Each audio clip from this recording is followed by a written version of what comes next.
Hi guys, welcome to the Partyology Experience. You're here with Marcus and Emma. We're talking to Emma today about her up and coming wedding, and today we're going to be talking about lighting, table decor and cakes.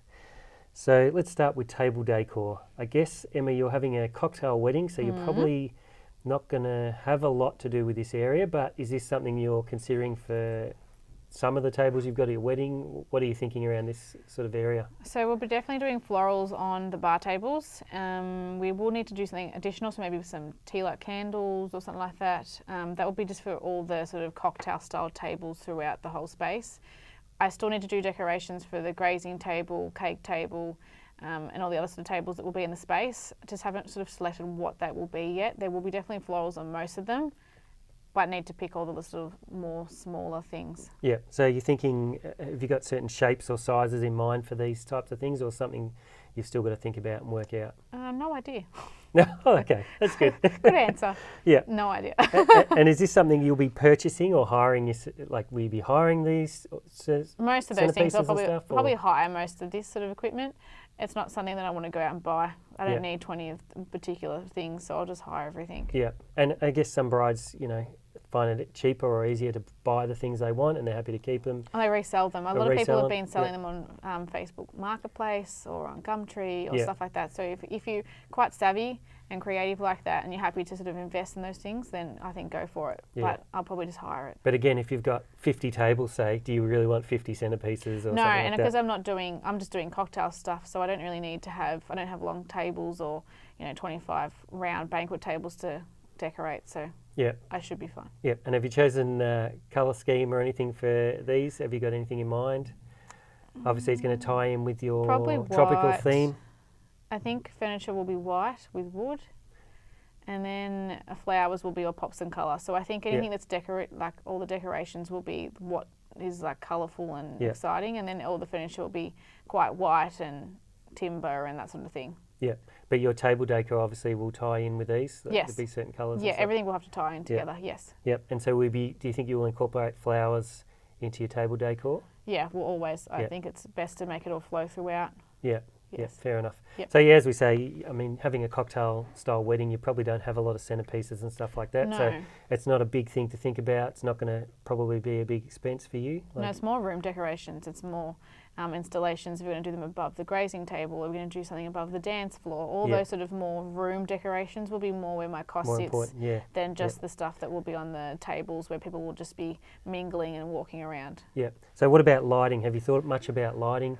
Is this something that's important to you? Have you made, lighting has to be important to me because I've been doing it as a job for 7 years. So if I didn't say that, I think you'd kill me. But this is your own wedding, so, not everybody, you might have... I think, lighting is always important. I think this is something that you can get really wrong, or you can do a really good job of it. And I think it's a fine line. So I think if you don't get the lighting right, it can really kill your, atmosphere, especially around the dance floor. If you have... They normally call the in-house lights for the venue, depending on where you're having it in the space. If they don't dim or they're all bright, they're either on or off or whatever it is, and the dance floor's lit up like a Christmas tree, no one will dance. Yeah. No one wants to be on that dance floor when all the lights are on and they feel like they're on show. It's just not what people want to do. So making sure that the dance floor area is going to be quite sort of dim and not darker, not as bright as the whole extra. I probably might make sure the main spaces are lit up, so where food is or something like that. Yeah. But everything else at night time, I just want it to be really a nice glow. I don't want it to be bright at all. Yeah. So more moody then. Definitely more moody, and definitely making sure that dance floor is not bright at all. Yeah. So have you actually checked to see if the in-house lights can be dimmed, or is that something you still do? So it's a question I asked. I think it's a question I always ask most venues for any function. So I did ask them if they could be dimmed. They can be dimmed inside, which is good. Just depends on what other lights I bring in. Like if I do fairy lights, festoons, up lights, party lights for the dance floor, whatever we decide to do, pendant lighting. Sort of all those things. We'll definitely do something in those spaces. So probably we'll have the venue lights dimmed regardless, maybe half and then maybe further down later on. Yeah. But just enough so people can still see, and if the people that want to get away from the dance floor can go sit somewhere where it's still a little bit, brighter. Yeah. So will you be having party lighting as well, or just more mood lighting, do you think? Or I'll probably have party lighting. I'm thinking maybe sort of more moving heads than I am party lights, but just something that's movement. You need to have something, because if you don't have any movement in those areas, then it does make it a bit more difficult to get people on the dance floor. Yeah, I'm definitely probably going to get a mirror ball, I think, just to have off to the side, just for some movement in the space for the start of the night. Yeah. And then something a little bit more full on later. Yeah. Is there much natural light in the space? Lots. Yeah. So where we're having the something main, to consider then. yeah, so the main space will be under a deck area where we're actually going to have the dance floor. So because it's going to be March, it will be, of course, dark until about 9:30. Daylight savings, yeah. Daylight savings at that time. So we'll be probably doing all of our formalities up to then, and then the dance floor will start after that. So it's probably great timing because it will be getting dark. Yeah. Yeah. And that's something you've got to consider if it is, you know, some people have daytime weddings and stuff like that, and they don't consider that it's going to be broad daylight in their venue and nobody wants to dance in when they feel like they're on show. Yeah. But even in your case, being that it's not going to get dark until after 8 o'clock at least, Yes. and depends on whether it's cloudy and obviously all those sorts of things. course, But if the weather. sun's pouring in at 8 o'clock and you want to start your dancing, then that can affect it Oh, of course. potentially if people don't like being on show. Yeah. And a lot of people are pretty self-conscious when it comes to dancing and that sort of thing, Yeah. and people watching them. And Yes. so if you can set it up and make it moody, then that will be perfect. And so in the regards to cake, have you done any research? Is this something important that's probably not super important at this point, or have you done anything? So I'm sort of in the category of desserts, I think is more sort of what I'm sort of thinking. I'm going to do a really simple, like single cake, like one layer, just a white cake, and I'll have the florist put flowers that will go and match everything else. Yeah. Just for a display. So with the venue... So, sorry, you're not using the cake for dessert or anything like that, just as a decoration? So just as a decoration at this stage. So basically what we're thinking of doing is we'll just have the cake for a decoration. It was going to cost us a certain amount per person to have the cake cut. And we kind of thought, why don't we just keep it and we'll have it. We're going to go to my mum's the next day and have like all of our family and friends over. So we'll take the cake to that and eat it there, so with everyone else. But I still wanted to have some type of dessert. So we'll be doing like a big dessert sort of station where we have like, you know, maybe 6 different sort of little like finger food piece sort of, you know, easy to bite-size eat desserts. Yeah. So people can just grab them off the table, and then that will probably be the only thing we do for desserts. I think by that time people are either going to be on the dance floor, and I'd find that desserts, yes, people love it, but they're not going to go crazy over it. Yeah. So definitely want to have it, but I don't want to go overboard with it either. I think just bite-sized stuff's going to make it heaps easier for people to just grab something and go back to the dance floor. Yeah. So obviously the cake's not super important. It's not important to me, but I definitely want to have something. We're not going to be cutting a cake, which I think... You're not going to do that for photos or anything? No. So we decided that we didn't want to do that.